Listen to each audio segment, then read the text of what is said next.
Buenas tardes, Iglesia. Quiero que nos vayamos de este culto con 4 palabras en nuestras mentes. Estamos en una batalla. Estamos en una batalla. La guerra, como ya ha dicho Dani en su oración, ha sido ganada a través de la obra de Jesucristo, pero el enemigo sigue dando coletazos, ¿o no?, antes de su destrucción eterna. Hay un libro que leí recientemente, lo escuché en audio, se llama Cartas del Diablo a su sobrino, de C.S. Lewis. ¿Alguien ha leído ese libro? Screwtape Letters, en inglés, para los que les guste leer las cosas en su lenguaje original. Este libro es una novela de C.S. Lewis que ilustra esta batalla espiritual en la que estamos metidos, cada creyente, a través de una serie de cartas que envía Screwtopo, nombre diabólico, ¿no? Es un demonio de alto rango, y las escribe a un demonio que está bajo su mando, cuyo nombre es Orugario. Orugario, el diablo de menor mando, ha sido enviado para hacer batalla contra un nuevo creyente, para hacer batalla en contra de él. Y cada una de estas cartas, en esta novela, Screwtopo da instrucciones a Orugario sobre cómo tentar al nuevo creyente en su nueva vida en Cristo a través del placer, la oración e incluso un noviazgo. En una de sus cartas que envía Screwtopo a Orugario, le habla sobre la llegada de la Segunda Guerra Mundial y cómo estas guerras que producen, dice Screwtopo, los hombres, suelen provocar 2 cosas en los seres humanos. Por un lado, las guerras llevan a algunos humanos al temor y al pecado, a los placeres sensuales.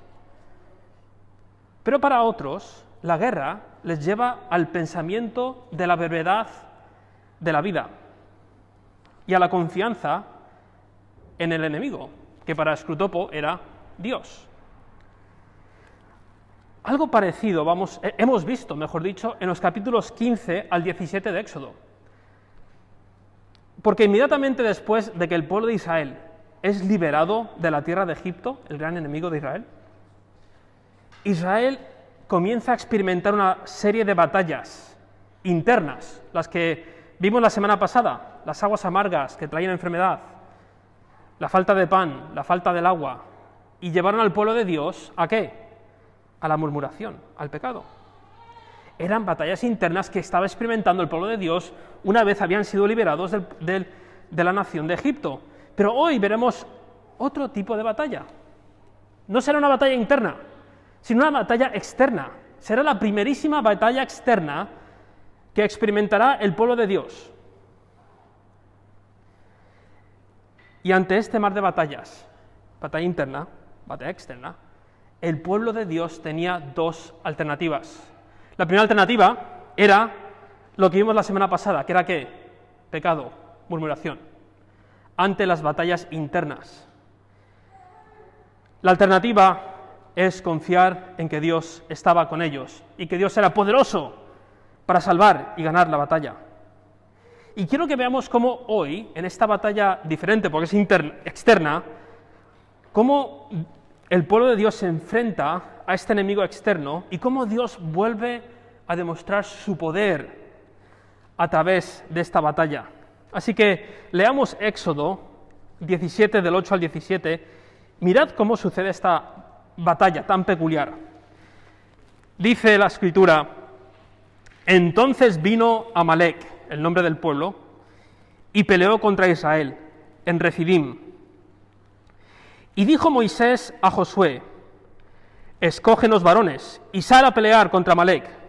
Mañana yo estaré sobre la cumbre del collado y la vara de Dios en mi mano. E hizo Josué como le dijo Moisés, peleando contra Amalec. Y Moisés y Aarón y Hur subieron a la cumbre del collado. Y sucedía que cuando alzaba Moisés su mano, Israel prevalecía. Mas cuando él bajaba su mano, prevalecía Amalec. Y las manos de Moisés se cansaban, por lo que tomaron una piedra y la pusieron debajo de él y se sentó sobre ella. Y Aarón y Hur sostenían sus manos, el uno de un lado y el otro de otro, así hubo en sus manos firmeza hasta que se puso el sol. Y Josué deshizo a Amalec y a su pueblo a filo de espada.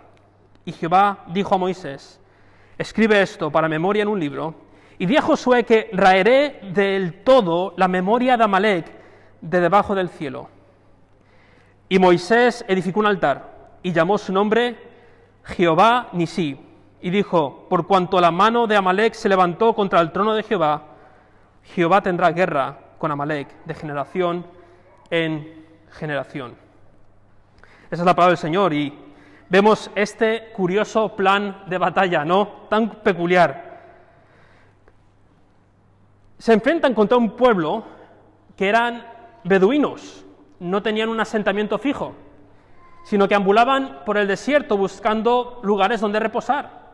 Y es posible que cuando Dios abre las aguas en Redimín de esas rocas, los de Amalec se dieron cuenta de esta oportunidad para un pueblo beduino de encontrar reposo y recursos en ese lugar. En el libro de Deuteronomio encontramos otro relato de esta misma historia y dice que Amalec se aprovecha de la debilidad del pueblo de Israel para atacarles. Y entonces, ante la amenaza de Amalec, Moisés hace un plan de guerra, como ya he dicho, un tanto peculiar. Le dice a Josué que escoja varones para salir a pelear contra Amalec y que él, Moisés, estará en la cumbre del collado y que sostendrá la vara de Jehová en sus manos. Esa misma vara que estuvo enfrente de Faraón, ¿os acordáis de esa vara, no? Esa misma vara que fue levantada cuando las aguas del Mar Rojo fueron partidas por la mitad. Esa vara no tenía un poder en sí mismo, era simplemente una vara. Pero sí que esa vara era, de alguna manera, era una manera de ver el poder de Dios en ese lugar de una manera tangible para el pueblo. Así que efectivamente, Josué escoge a un grupo de hombres para pelear y Moisés, con la vara del poder, sube junto con Aarón a la cumbre del collado. Y tal y como nos cuenta la historia, resulta que cada vez que Moisés sostiene esa vara hacia el cielo, dice que Israel prevalecía, estaba ganando la batalla, pero en cuanto bajaba las manos el anciano Moisés, os podéis imaginar, ya con más de 80 años el pobre, cuando bajaba las manos era Amalec quien prevalecía. Afortunadamente encontraron una solución, pusieron al anciano Moisés sobre una roca y Aarón y Hur sostenían las manos del anciano Moisés hasta que se puso el sol. Y esta es la manera en la que el pueblo de Israel prevalece contra Amalec. ¿Qué historia, qué batalla más peculiar? Os pregunto, ¿cuál fue el factor determinante para la victoria? ¿Cómo ganó Israel a Amalec? Pues de acuerdo con el relato, el factor determinante fue esa vara, si estaba alzada o si estaba bajada. Esa vara simbolizaba el poder de Dios. Era Dios mismo quien ganó la batalla por Israel. Fue el mismo poder que sacó a Israel de Egipto.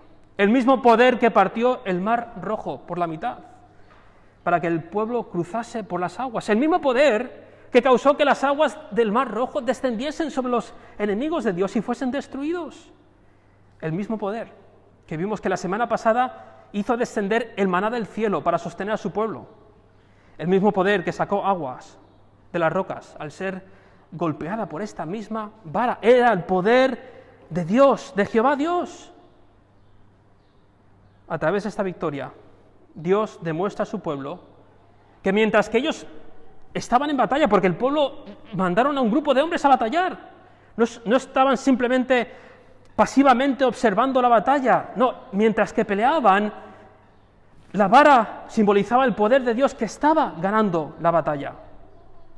Era Dios quien da victoria, era Dios quien dio sanación, quien salvó a su pueblo en estos relatos que hemos estado leyendo en el libro de Éxodo.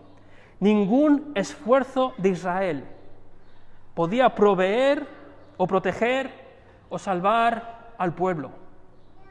Solo Dios podría darles el poder para vencer a sus enemigos y proveer de sus necesidades. Pero ahí no termina la historia. Jehová pide a Moisés que escriba en un libro la historia de esta batalla. Esto lo hemos visto una tras otra vez en el libro de Éxodo. Dios quiere recordatorios constantes de su poder y su gloria, ¿no? Lo vimos en las fiestas de levadura. ¿Cuál era el propósito de las fiestas de levadura? Un recordatorio del poder de Dios. La Pascua, ¿qué era? Un recordatorio de la liberación del pueblo. Y ahora estas crónicas serían un recordatorio del poder de Dios para salvar a su pueblo. Y mira qué bien lo hizo Dios, que milenios después seguimos leyendo la crónica de esta gran victoria de Dios sobre los enemigos de su pueblo. Y dentro de estas crónicas aparece esta promesa. Amalek, el enemigo del pueblo, el enemigo de Jehová, sería un día borrado para siempre. Lo dice ahí, ¿no? Dice que raeré del todo la memoria de Amalek de debajo del cielo. Amalek en este día, con Moisés, había recibido un golpe mortal, pero todavía no estaba destruido. Era simplemente un golpe mortal, era un golpe mortal. Pero llegaría un día en que Amalek sería completamente destruido, para siempre. Nadie se acordaría de su nombre. ¿Por qué? Porque Amalek hizo batalla contra el trono de Dios. Por eso, un día serían completamente destruidos. Ahora, ¿os acordáis en el libro de Samuel, cuando Dios pide al rey Saúl, ahora vamos un poco más adelante en la historia de Israel, cuando Dios pide a Saúl que destruya un pueblo completamente, ¿os acordáis? Y Saúl destruye todo el pueblo menos al rey y al ganado, ¿os acordáis de esa historia? ¿Sabéis qué pueblo era ese? Era el pueblo de Amalek. Era el pueblo de Amalek. Cuando Saúl no destruyó completamente a Amalek, Saúl no estaba solamente siendo desobediente a Dios, sino que estaba atentando a una promesa que Dios había hecho a su pueblo. Dios había dicho a Amalek tenía que ser destruido completamente. Pero Saúl fue un rey que no fue obediente a Dios y sus promesas. No fue obediente a Dios y no destruyó como rey a los enemigos del pueblo completamente. Pero os aseguro algo, un mejor rey de Israel llegaría, que sí destruiría completamente los enemigos del pueblo. Sabéis por dónde van los tiros, ¿no? Un mejor rey llegaría, un mejor Saúl llegaría, obediente al Padre, que destruirá completamente a los enemigos del pueblo de Dios. Y ante esto Moisés responde con adoración, hace un altar y le pone como nombre Jehová Nisí, o Jehová es mi bandera. Es decir, Jehová es quien gana la batalla por su pueblo. Jehová es quien salva a su pueblo de sus enemigos. Y un día, destruirá para siempre a estos enemigos. Así que, hermanos, ¿qué tiene que ver la batalla de Amalek contra el pueblo de Israel con nosotros? Pues quiero que os llevéis a casa la siguiente idea, y es esta. Hermanos, mientras peleamos contra nuestros enemigos, ¿quiénes son nuestros enemigos? El pecado, el diablo y la muerte. Podemos descansar en que Dios nos dará la victoria sobre nuestros enemigos. mientras peleamos contra nuestros enemigos, el pecado, el diablo y la muerte, podemos descansar en que Dios nos dará victoria sobre nuestros enemigos. Quiero daros 3 aplicaciones para nosotros en base a este relato de la batalla con Amalek. La primera aplicación es esta. Número 1. Espera una vida de batallas internas y externas de camino a la ciudad celestial. Espera una vida de batallas internas y externas de camino a la ciudad celestial. Hermanos, tenemos que entender esto. Aunque Israel fue liberado de sus enemigos, ellos fueron sacados de Egipto, aún así, el pueblo de Israel debía pasar por muchas batallas internas y externas antes de llegar a la tierra prometida. Y nosotros, de la misma manera, a través de la muerte y resurrección de Jesucristo, hemos sido liberados de nuestros enemigos. Amén. ¿Sí o no? Gloria a Dios por ello. Pero nuestros enemigos no han sido completamente destruidos todavía. Nuestras vidas todavía estarán llenas de batallas con el pecado. Lo experimentamos cada semana, ¿sí o no? Batallas internas con el pecado, batallas externas con el enemigo, el diablo y la muerte. Esto encaja perfectamente con lo que Pablo dice a los discípulos en Hechos, en las iglesias de Listra, Iconio y Antioquía, cuando él dice, es necesario que a través de muchas tribulaciones entremos en el reino de Dios. Debemos entender esto. Debemos de esperar batallas internas y externas en nuestro camino a la tierra prometida, a nuestra ciudad celestial. Debemos entender esto porque una de las estrategias que va a utilizar el enemigo para desarmarnos es hacernos pensar que no estamos en guerra. ¿Me entendéis? No hay nada más sutil que hace el enemigo hacia los cristianos que hacerles pensar que viven en tierra de paz. Muchos cristianos viven como si viviésemos en paz o como si una guerra no existiese. Y déjame decirte algo, hoy estamos en guerra. Tenemos enemigos internos con los que lidiamos cada día y que estarán en nosotros hasta el día en que seamos salvados de este cuerpo mortal. Pueden ser tentaciones internas con la lujuria, la codicia, el orgullo, ¿no? Y muchas otras cosas de las que podríamos hablar. Y estas batallas internas nos pueden llevar a la incredulidad, a la murmuración, al pecado sexual, a la ansiedad. Tenemos enemigos externos con los que también lidiamos, ¿no? Persecuciones, críticas por nuestras creencias en el Evangelio, falsas acusaciones, traición de amistades, discordia entre los hermanos traída por nuestro enemigo. Hermanos, debemos de esperar batallas internas y externas en nuestro camino a la ciudad celestial. La realidad es que la vida de Pablo era una vida de fe, ¿o no? Pero era una vida marcada por gran tribulación, por grandes batallas.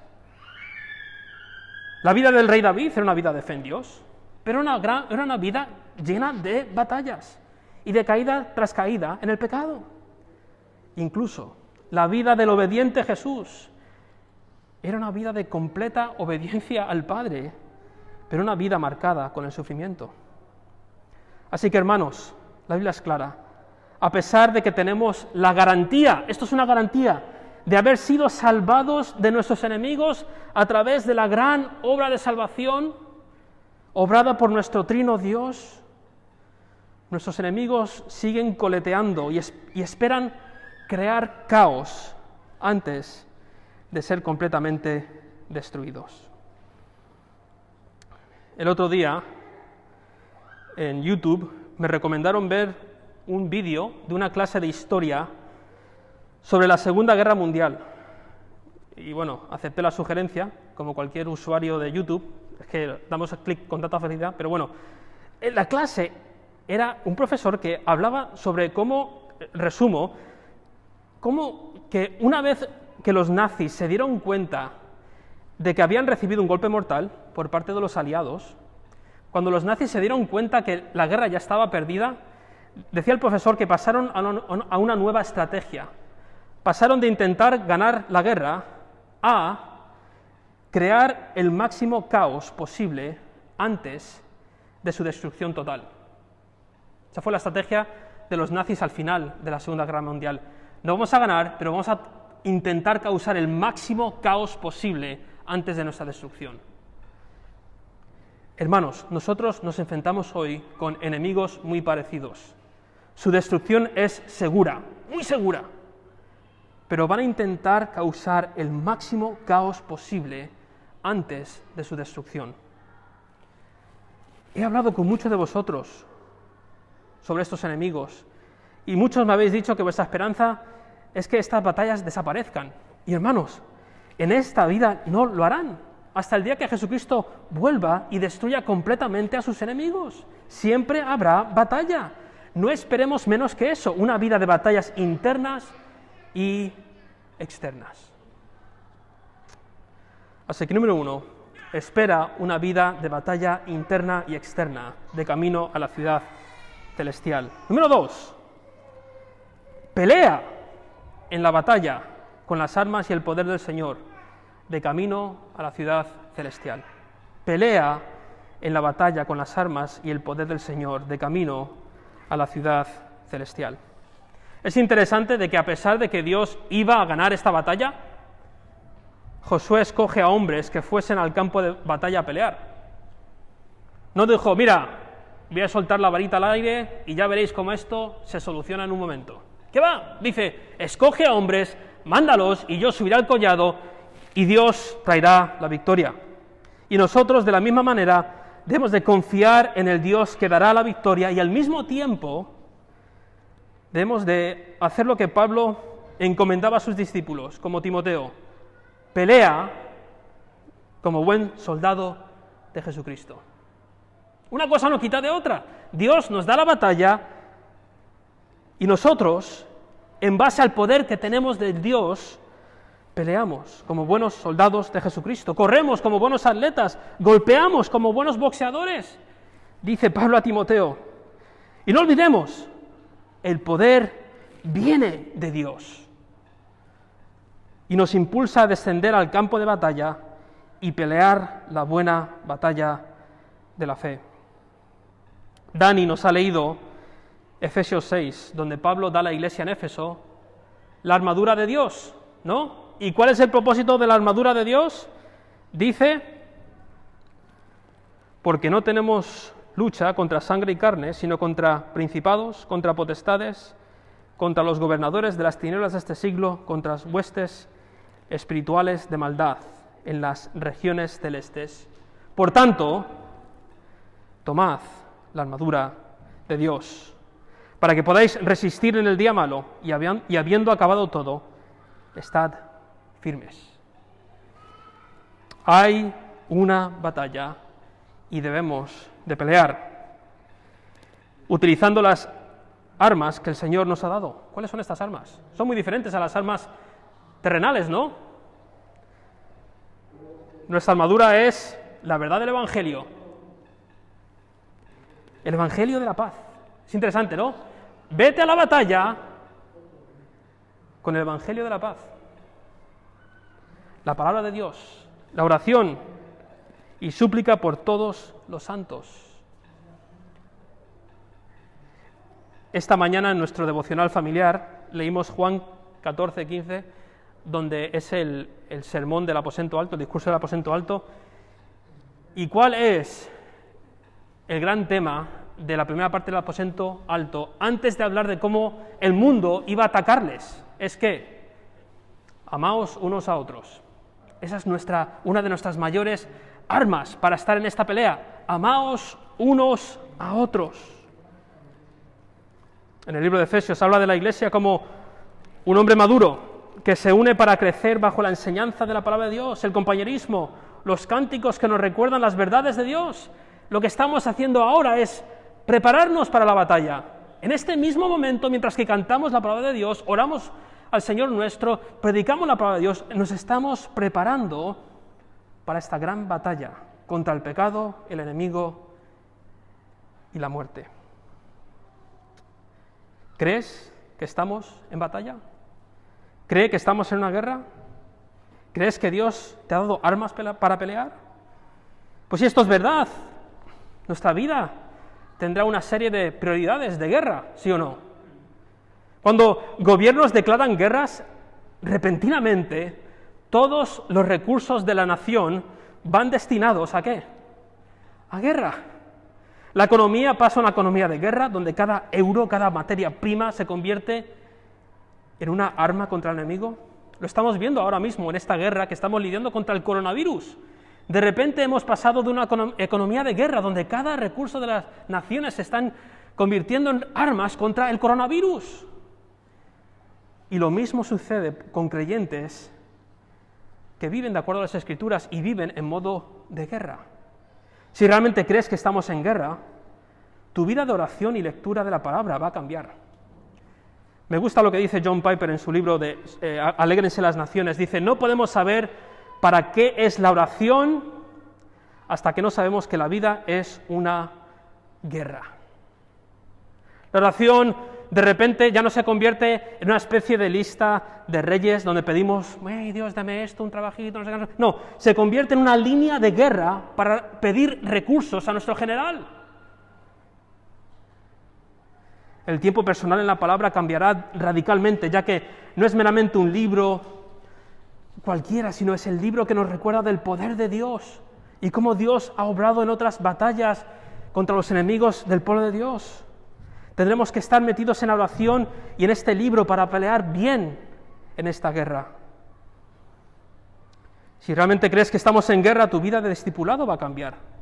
De repente tu discipulado familiar tendrá como uno de sus objetivos preparar a tus hijos para la guerra, porque hermano, cuenta conmigo, el enemigo atacará a nuestras familias, los prepararás a través de la oración, la enseñanza de la palabra, la comunidad de la iglesia.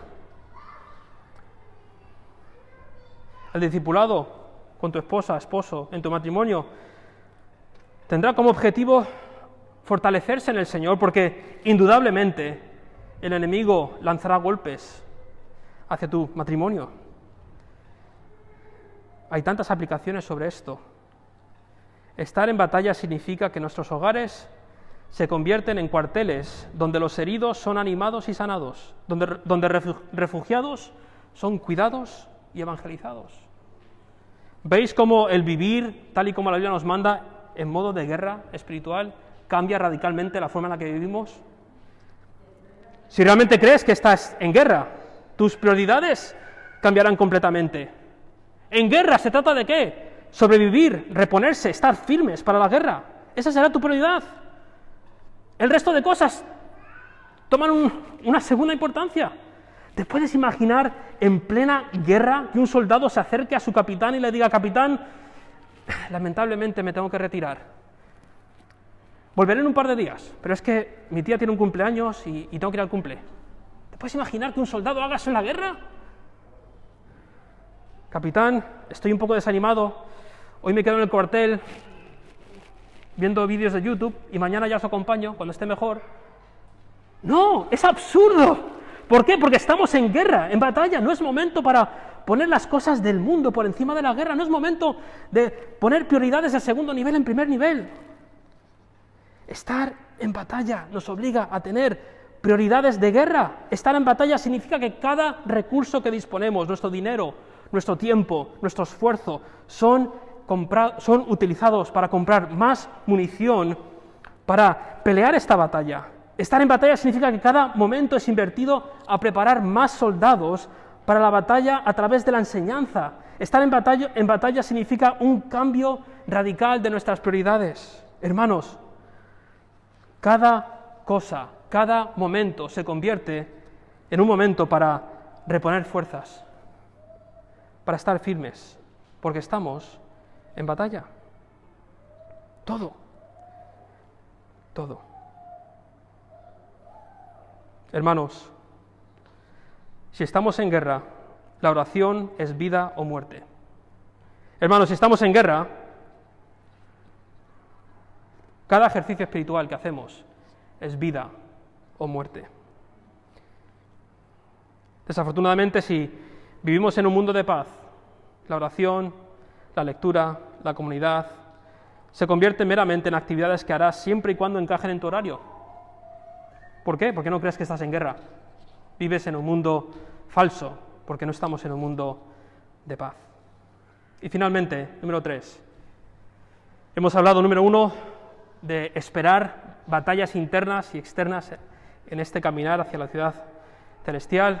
Número 2, en pelear, utilizando las herramientas que Dios nos ha dado para lidiar esta batalla en nuestro camino a la ciudad celestial. Y número 3, y esto es un poco, puede sonar contradictorio, pero es verdad, descansa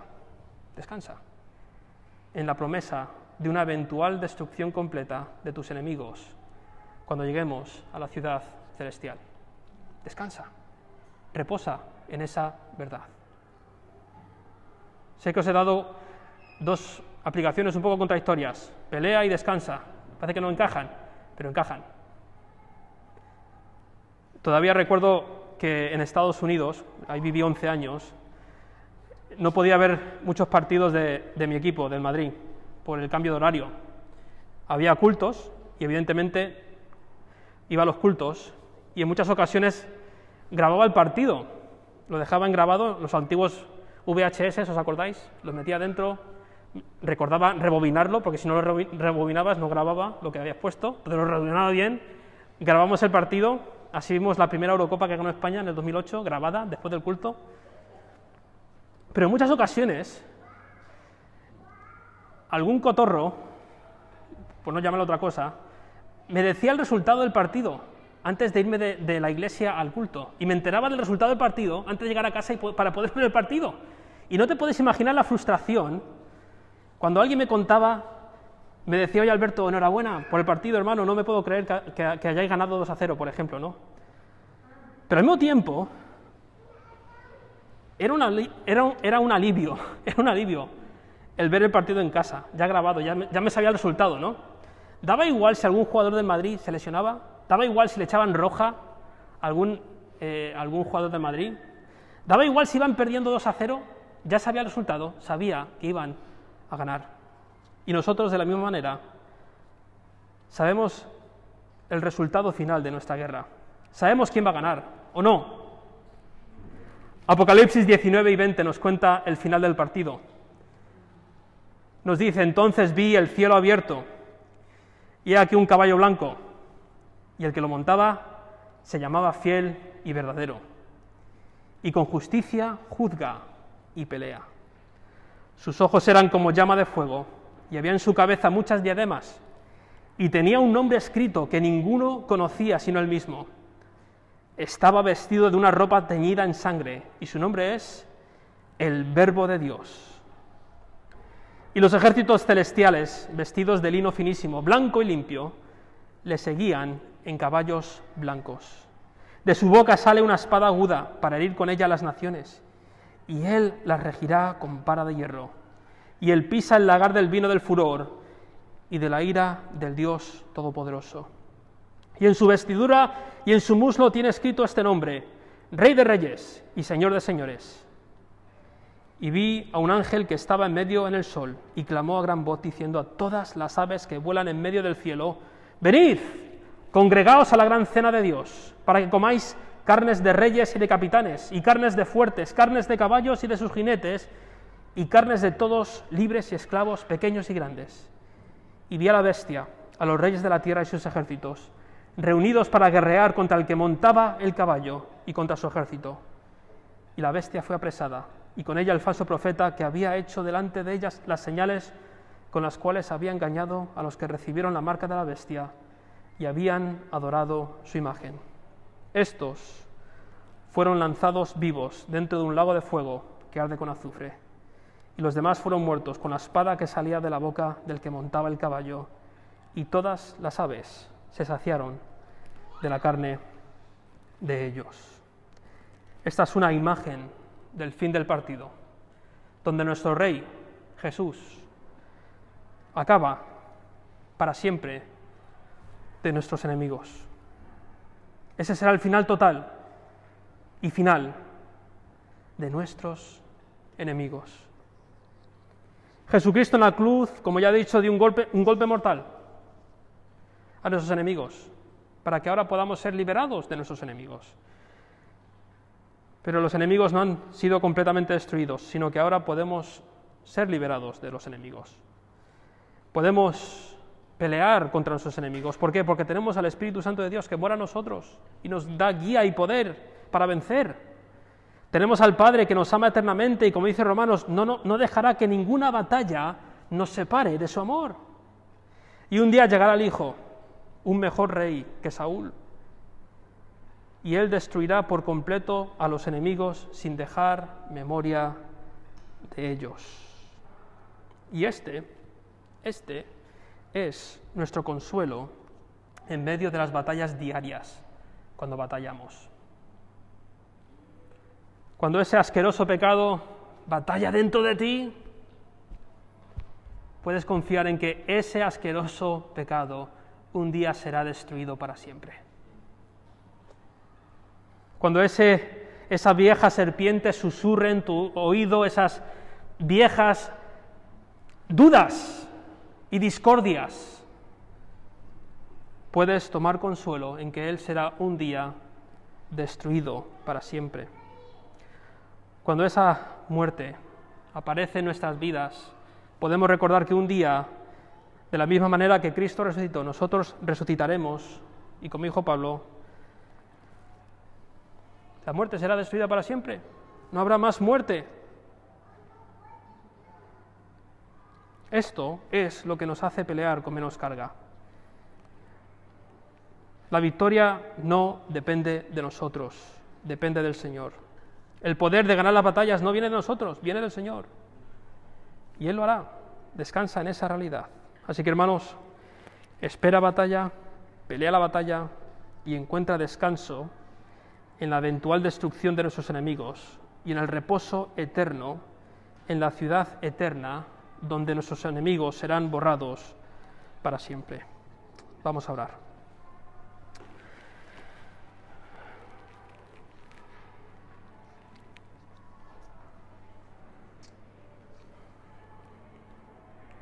Padre, todos los que te seguimos, los que hemos creído en ti, sabes, Padre, las batallas por las que estamos pasando. Son las viejas batallas de siempre con las que han peleado tu pueblo, el enemigo, el diablo, el pecado y la muerte. Y, oh Dios, sabes cuán cansados a veces estamos por estas batallas. Nos sentimos sin fuerzas, nos sentimos como el pueblo de Israel, allí en Refidim, sin fuerzas y de repente otra batalla, Señor. No tenemos poder para lidiar con estas batallas, pero, oh Dios, tú sí tienes poder y tú nos has prometido que nos darás y nos has dado las armas y el poder para seguir adelante y la promesa eterna de la eventual destrucción completa de todos nuestros enemigos. Ayúdanos a pelear y descansar en estas verdades, a encontrar poder para pelear y reposo para seguir adelante. Ayúdanos, Padre, ayúdanos. Ayúdanos a recurrir a estos momentos como lo que estamos haciendo ahora, esta reunión de tu pueblo, de tu familia, donde venimos a abastecer nuestras almas cansadas de las batallas de la semana. Venimos a coger fuerzas una vez más, a través de las canciones, las oraciones, la predicación y las conversaciones después del culto, Señor, para coger fuerzas de tu pueblo, que tú nos das a través de tu pueblo, para seguir adelante.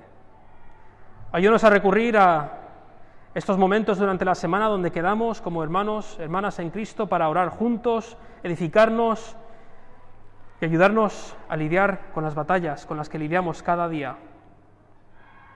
Ayúdanos como matrimonios, solteros, como padres y madres, a aprovechar cada momento para preparar a nuestras familias, a nosotros mismos, para lidiar con estas batallas que vendrán a nuestras vidas día tras día.